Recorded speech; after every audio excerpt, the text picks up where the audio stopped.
سورۃ الفاتحہ قرآن کریم کی وہ عظیم سورت ہے کہ اس کے پڑھنے سے، دم کرنے سے، پانی پر دم کرنے سے یا انسان پر دم کرنے سے شفا مل جاتی ہے۔ اصل بات ہے یقین۔ پڑھنے والا خود بیمار ہے یا سامنے بیمار ہے اور دل کی گہرائیوں سے یقین سے پڑھے، شفا ملے گی۔ حدیث سے ثابت ہے کہ سورۃ الفاتحہ یہ شفا کا بڑا ذریعہ ہے۔ تفاسیر میں ان کا نام سورۃ الشفا سے مشہور ہے، سورۃ الشفا۔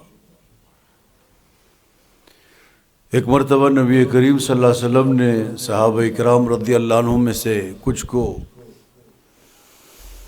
ایک مشن کے لیے روانہ کیا، تو ان کا گزر ایک قبیلے پہ ہوا، پڑاؤ ڈالا۔ ان لوگوں نے ان کی ضیافت نہیں کی۔ جب جانے لگے تو وہاں کے لوگوں نے کہا کہ ہمارا سردار ہے، بیمار ہے، سانپ بچھو نے اسے ڈسا ہوا ہے،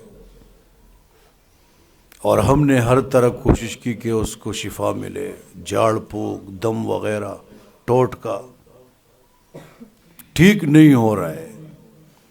اگر تم میں کوئی دم کرنے والا ہے تو براہ کرم اسے دم کرے۔ تو صحابہ رضی اللہ عنہ فرمائے، ہم میں ایک صحابی ہے ابو سعید خدری رضی اللہ عنہ، انہوں نے فرمایا میں دم تو کر لوں گا لیکن بکریوں کا ریوڑ لوں گا۔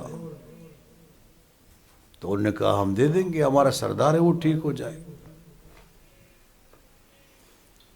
تو حدیث کی کتابوں میں ہے کہ ابو سعید خدری رضی اللہ تعالیٰ نے اس قوم کے سردار کو جو دم کیا، فاتحہ پڑھی 7 مرتبہ، اور اللہ نے اسے شفا دے دی سورہ فاتحہ پڑھنے سے۔ اور پھر اس قوم نے 30 بکریاں ان کو دی، 30 بکرے تو لے لی۔ اب صحابہ کرام رضی اللہ عنہ کے آپس میں اختلاف پیدا ہوا کہ ہم ان کا استعمال کریں یا نہ کریں۔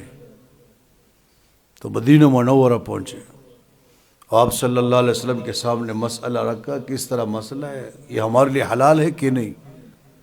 آپ علیہ السلام نے فرمایا بالکل حلال ہے، اور ان کی دلجوئی کے لیے فرمایا میرا بھی اس میں حصہ کر دینا۔